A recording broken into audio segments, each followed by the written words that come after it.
বৃদ্ধ বয়সে এসে আমাদের পিতামাতারা অভিযোগ করে সন্তান সন্ততি আমাদেরকে সম্মান করে না।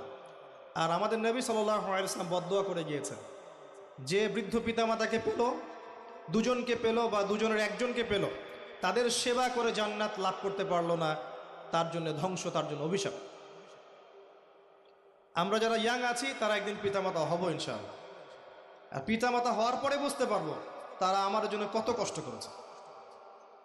তাদের একটা রাতের কষ্ট, তাদের একটা রাতের কষ্ট, একটা দিনের কষ্ট আপনি আমি পিঠের চামড়া পাপোশ বানিয়ে শোধ করতে পারবো না। এবার আসেন তৃতীয় সিঁড়ি। এখানে একটা কথা বলে রাখি, পিতা মাতাদেরও কিছু দোষ আছে। আমি সন্তানদের কথাটা বললাম, যদিও পিতা মাতারও কিছু দোষ আছে। যখন আপনি আপনার সন্তানকে